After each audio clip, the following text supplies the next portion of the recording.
আচ্ছা, নমস্কার। প্রথমেই আপনাদের সকলকে স্বাগত জানাই।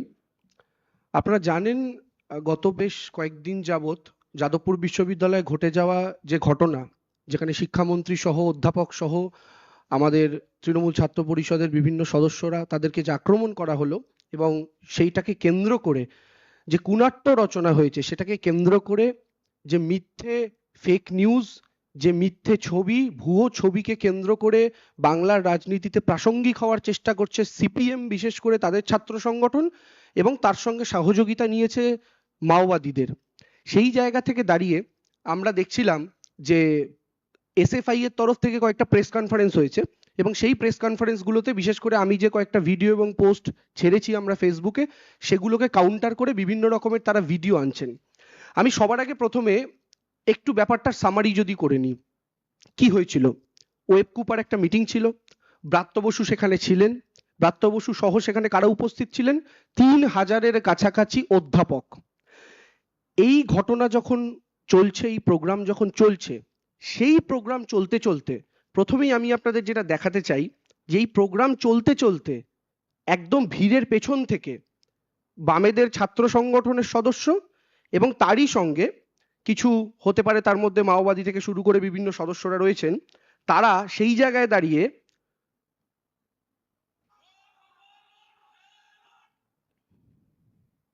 আপনারা যদি দেখেন, আপনারা দেখবেন অশোভনীয় ইঙ্গিত করা হচ্ছে রাজ্যের মন্ত্রীর দিকে তাকিয়ে। রাজ্যের মন্ত্রীর দিকে আঙুল তুলে তাকে বিভিন্ন রকম আঙুল দেখানো হচ্ছে, যেগুলো অশোভন, যেগুলো বলা যায় না, যেগুলো দেখানো যায় না। এখান থেকে ঘটনার সূত্রপাত। আমি আরো আরেকবার যদি ভিডিওটা আপনাদের জন্য চালিয়ে দিই, আপনাদের আমি ভিডিওটা পরবর্তীকালে দিয়ে দেবো। সেখানে আপনারা দেখতে পাবেন এই অশোভনীয় ইঙ্গিতগুলো করা হচ্ছে রাজ্যের মন্ত্রীর দিকে তাকিয়ে, এবং অধ্যাপকরা তখন বসে রয়েছেন গোটা স্টেডিয়ামে। এখান থেকে ঘটনার সূত্রপাত। এই কাজ যখন তারা শুরু করলেন, এই কাজ করার পর আস্তে আস্তে তারা অগ্রসর হতে থাকলেন স্টেজের দিকে। আমাদের অধ্যাপক, তাদের মধ্যে আমাদের মুখপাত্র প্রদীপ্ত মুখোপাধ্যায়, তিনি তাদেরকে বোঝাতে গেলেন, ভাই আমাদের প্রোগ্রামটা আমাদের করতে দাও, এবং এই বোঝানোটা তার কাল হলো, তাকে মারধর করা হলো, ধাক্কাধাক্কি করা হলো। আমার একটা সহজ প্রশ্ন সিপিএম এর বন্ধুদের কাছে, এসএফআই এর দাদা ভাইদের কাছে, বোনেদের কাছে, বন্ধুদের কাছে, আজ থেকে কয়েক বছর আগে, কয়েক দশক আগে, যখন তৃণমূল কংগ্রেসেরই কোনো এক প্রাক্তন নেতার বিরুদ্ধে কোনো এক শিক্ষক বা শিক্ষিকার সঙ্গে খারাপ ব্যবহারের অভিযোগ উঠেছিল, আপনাদের সেই জগ ছুঁড়ে মারা এপিসোড আপনাদের প্রত্যেকের সেটা নিয়ে খুব আলোচনা হয়েছিল, অত্যন্ত নিন্দনীয় ঘটনা। সেই ঘটনাটা নিয়ে আজও আমাদের বিরোধীরা 10 বছর 15 বছর পরেও আলোচনা করেন। কিন্তু আজকের দিনে দাঁড়িয়ে আমাদের বিরোধীদের, বিশেষ করে এসএফআই এর সদস্য বা মোহাম্মদ সেলিম থেকে সুজন চক্রবর্তী, তাদের কাউকে অধ্যাপকদের হেনস্থা করা, তাদেরকে মারধর করা নিয়ে একটা কথা বলতে শুনছি না। যে কাজ আরাবুল ইসলাম করেছিলেন সেই সময় নিন্দনীয় ছিল, সেই সময় সমালোচনা হয়েছিল। আজকে একই ঘটনায় এসএফআই এর গুন্ডারা যখন বিশ্ববিদ্যালয়ের ভেতর একই কাজ করলো, অধ্যাপকদের গায়ে হাত তুললো, তখন এটা নিয়ে আমার সিপিএম, এসএফআই এবং অন্যান্য বামপন্থী সংগঠনের বন্ধুরা চুপ কেন? এটা আমাদের প্রশ্ন। ইট নিয়ে আয়, চার্জ কর, চার্জ কর। এবং এটার পর আপনারা প্রত্যেকে দেখেছেন ইট দিয়ে ব্রাত্য বসুর গাড়ির কাঁচ ভাঙা হয়, এবং স্বাভাবিকভাবেই আপনি আমি যে কেউ যদি গাড়ির ফ্রন্ট সিটে বসে আছি আর আমার সামনের কাঁচটা ভেঙে এত বড় গর্ত হয়ে গেছে, আমি জানি এরপরে যারা ইট নিয়ে আসছে আমার মাথাটা ফাটাবে, আমি কি সেখানে বসে অপেক্ষা করব? অনেকে প্রশাসনের কথা বলছেন, পুলিশ কি যাদবপুর ইউনিভার্সিটির ভেতরে ঢুকবে? আর যাদবপুর ইউনিভার্সিটির ভেতরে পুলিশ ঢোকানি 2014 সালে একটা হোক কলরবের মতো আন্দোলন দাঁড়িয়ে গিয়েছিল, সেই ইতিহাস আমরা প্রত্যেকে জানি। আবার যারা পুলিশের কথা বলছেন, এখানে তো পুলিশের কোনো রোল নেই, এবং এখানেই ব্রাত্য বসু অভিভাবক সুলভ আচরণ করেছেন, তিনি কিন্তু পুলিশ ডাকেননি। প্রাণের সংশয় হতে পারে এবং হচ্ছে জানার পরেও এতগুলো তৃণমূল পন্থী অধ্যাপক সংগঠনের সদস্যদের, অধ্যাপকরা এখানে রয়েছেন, তাদের প্রাণ সংশয় জানার পরও তারা কেউ, ইনক্লুডিং ব্রাত্য বসু, তারা কেউ কিন্তু পুলিশ ডাকেননি। নিজেরা ওখান থেকে বেরিয়ে গিয়েছেন এবং স্বাভাবিকভাবেই, স্বাভাবিক মানব সত্তা অনুযায়ী বেরিয়ে গিয়েছেন। এটার মধ্যে অবাক হওয়ার কিন্তু কোনো কিছু নেই। এখন বিষয়টা হচ্ছে, এই গোটা ঘটনাটাকে কেন্দ্র করে একটা ছবি যেটা সর্বত্র দেখানো হচ্ছে, এই ছবিটা সর্বত্র দেখানো হচ্ছে, এবং বিশেষ করে আমাদের সিপিএম এর বন্ধুরা, যেটা নিয়ে আমি গতকালকে ভিডিও করেছিলাম, এবং আমার সেই ভিডিওর অন্য অংশ নিয়ে অন্যরকম বিশ্লেষণ করেছেন বামপন্থী বন্ধুরা। এসএফআই এর আমার প্রিয় দাদা সৃজন দা প্রেস মিট করেছে দেখছিলাম। আচ্ছা, আমাকে একটা কথা বুঝিয়ে দিন, এসএফআই এর দাদাদের কাছে আমার অনুরোধ, আমার প্রিয় সৃজনদার কাছে আমার অনুরোধ, যিনি প্রেস মিট করছিলেন, আমার ভিডিওর বক্তব্য ছিল এই ছবিটি আপাতভাবে দেখে মনে হচ্ছে সত্যি নয়। এখন বিষয়টা হচ্ছে এই গোটা ঘটনাটাকে কেন্দ্র করে একটা ছবি যেটা সর্বত্র দেখানো হচ্ছে, এই ছবিটা সর্বত্র দেখানো হচ্ছে, এবং বিশেষ করে আমাদের সিপিএম এর বন্ধুরা, যেটা নিয়ে আমি গতকালকে ভিডিও করেছিলাম এবং আমার সেই ভিডিওর অন্য অংশ নিয়ে অন্যরকম বিশ্লেষণ করেছেন বামপন্থী বন্ধুরা, এসএফআই এর আমার প্রিয় দাদা সৃজন দা প্রেস মিট করেছে দেখছিলাম। আচ্ছা, আমাকে একটা কথা বুঝিয়ে দিন, এসএফআই এর দাদাদের কাছে আমার অনুরোধ, আমার প্রিয় সৃজনদার কাছে আমার অনুরোধ, যিনি প্রেস মিট করছিলেন, আমার ভিডিওর বক্তব্য ছিল এই ছবিটি আপাতভাবে দেখে মনে হচ্ছে সত্যি নয়। কেন মনে হচ্ছে তার কয়েকটা কারণ আমি আপনাদের বলি। এই ছবিটা আপনারা স্পষ্ট দেখতে পাচ্ছেন যে একজন স্করপিওর সামনে চাকার নিচে ঢুকে রয়েছে। এখন কয়েকটা বক্তব্য।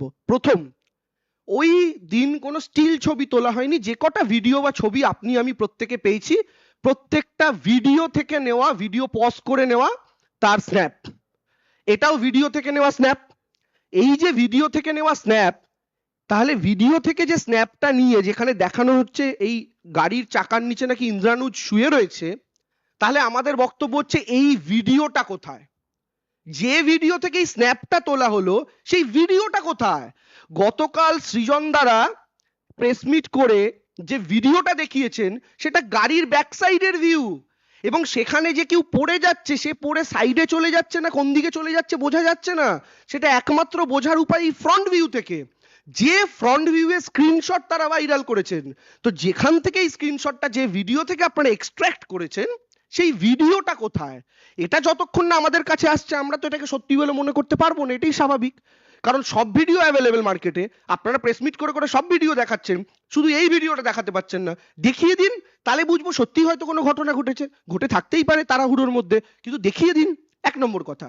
দু নম্বর কথা, স্বাভাবিক বুদ্ধি সম্পন্ন যে কেউ তারা যদি এই ছবির দিকে তাকান, স্বাভাবিক বুদ্ধিতে বিবেচনা করেন, তাহলে একটা এত বড় গাড়ি, এবং এখানে যদি এটা সত্যি ইন্দ্রানুজ হয়, সে আড়াআড়ি ভাবে চাকার তলায় শুয়ে রয়েছে। এই চাকার তলায় শুয়ে থাকার পর এসএফআই বলছে ব্রাত্য বসুর গাড়ি চাপা দিয়ে চলে গিয়েছে। চাপা দিয়ে এই শব্দটা তারা ব্যবহার করছে।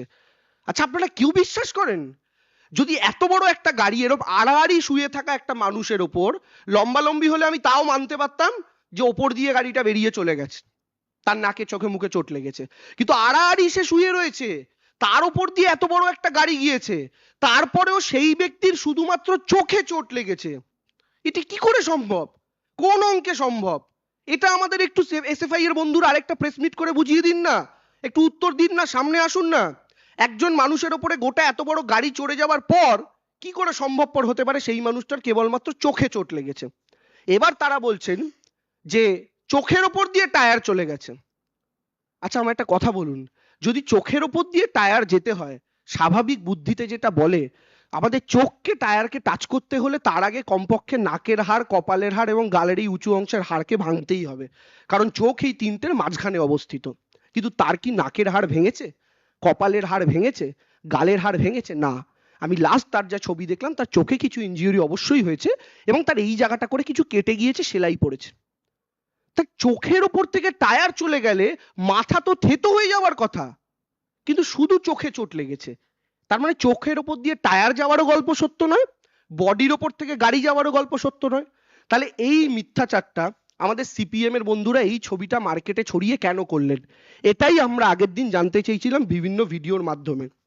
দ্বিতীয় কথা, এই ছেলেটিকে, ইন্দ্রানুজ বলে যে ছেলেটি আহত হয়েছে, সেই ছেলেটিকে আমরা মাওবাদী বলছিলাম বলে অনেকেই আমাদের বিরোধী রাজনৈতিক মনোভাবাপন্ন মানুষ বলছিলেন যে কোনো ছাত্রকে এভাবে মাওবাদী বলে দাগিয়ে দেওয়া ঠিক নয়, ইত্যাদি ইত্যাদি। দেখুন, আমরা তাকে মাওবাদী বলছি না, এটা হচ্ছে ইন্দ্রানুজের ফেসবুক পোস্ট। ইন্দ্রানুজ নিজেই নিজেকে গর্ব করে মাওবাদী বলছে। কি লিখছে আমি পড়ে আপনাদের দেখাচ্ছি। লাল সেলাম কমরেড বিবেক, আচ্ছা পোস্টটা হচ্ছে তার, ইন্দ্রানুজ রয়, 12ই জুন 2023। সে বলছে লাল সেলাম কমরেড বিবেক, লাল সেলাম কমরেড কমলা, লাল সেলাম কমরেড যোগী, মার্ক্সবাদ লেনিনবাদ মাওবাদ দীর্ঘজীবী হোক। অপারেশন সমাধান প্রহারের নামে ভারতের জনগণের ওপর গৃহযুদ্ধ চালানো ভারত রাষ্ট্র ধ্বংস হোক, লাস্ট মাওবাদ দীর্ঘজীবী হোক। এটা কার পোস্ট? ইন্দ্রানুজের নিজের পোস্ট। সে বলছে মাওবাদ দীর্ঘজীবী হোক। তো মাওবাদের দ্বারা যে পরিচালিত সে তো মাওবাদী। এটা তো জলের মতো স্বচ্ছ, এটাতে বিতর্কের কি অবকাশ আছে? এবং এই ব্যক্তিকে যে ঘোষিত মাওবাদী তার প্রতি আমি দেখতে পাচ্ছি সিপিএম এর নেতারা পারেন, একজন অসুস্থ হয়েছে তাকে দেখতে যাবো, আমাদের ব্রাত্য বসু তো তার ফ্যামিলিকে ফোন করে খোঁজ খবর করেছেন, সেটা কোনো ব্যাপার না, এটা মানবিকতার কাজ। কিন্তু আমি যদি এটা নিয়ে এই প্রশ্নটা করি উল্টো দিক থেকে, উল্টো অ্যাঙ্গেলে, যে এসএফআই আজকে মাওবাদীদের সঙ্গে মিশে গিয়ে যাদবপুরে অধ্যাপকদের পেটাচ্ছে, তৃণমূলের ইউনিটের সভাপতি কিশলয় যে আমাদের আইটিরও স্টেট কমিটি সেক্রেটারি, তাদেরকে পেটাচ্ছে, আগুন জ্বালাচ্ছে, সেই ইন্দ্রানুজ এই এসএফআই সম্পর্কে যাদবপুরের কি বক্তব্য রেখেছিল, এটা আপনাদের প্রত্যেকের শোনার দরকার আছে বলে আমার মনে হয়। আপনাদের সবার জন্য ইন্দ্রানুজ এসএফআই সম্পর্কে কি বলেছিল সেটা একটু শুনে নিন। যখন নাকি আইসিসি রিস্ট্রাকচারিং এবং ইলেকশনের ডেট নিয়ে মিটিংটা শুরু হয়, তখন প্রথমে এসএফআই থেকে 3জন কর্মী নিয়ে ঢুকে যায়, যদি একজন করে আসার কথা ছিল। সমস্ত সংগঠনের প্রতিনিধিদেরকে আটকে দেয় এবং তালা মেরে তারা বাইরে থেকে হুমকি দিতে থাকে যে তোদের লাশ ফেলে দেবো, এবং তালা মেরে তারা বাইরে থেকে হুমকি দিতে থাকে যে তোদের লাশ ফেলে দেবো, এবং তালা মেরে তারা বাইরে থেকে হুমকি দিতে থাকে যে তোদের লাশ ফেলে দেবো। আমি অডিও হুমকিটা দেওয়াটাকে আমরা মনে করছি যে আমি অডিওটা আরেকবার চালাচ্ছি আপনাদের জন্য, কি বলছে ইন্দ্রানুজ এসএফআই সম্পর্কে, যাদবপুরে এসএফআই। যখন নাকি আইসিসি রিস্ট্রাকচারিং এবং ইলেকশনের ডেট নিয়ে মিটিংটা শুরু হয়, তখন প্রথমে এসএফআই থেকে 3জন কর্মী নিয়ে ঢুকে যায়, যদি কোথায় সাউন্ড আসছে না? ও মাই, বুঝতে পেরেছি।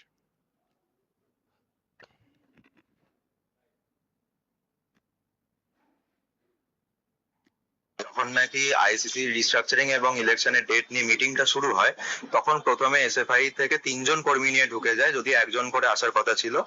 সমস্ত সংগঠনের প্রতিনিধিদেরকে আটকে দেয় এবং তালা মেরে তারা বাইরে থেকে হুমকি দিতে থাকে যে তোদের লাশ ফেলে দেবো, এবং তালা মেরে তারা বাইরে থেকে হুমকি দিতে থাকে যে তোদের লাশ ফেলে দেবো, এবং তালা মেরে তারা বাইরে থেকে হুমকি দিতে থাকে যে তোদের লাশ ফেলে দেবো।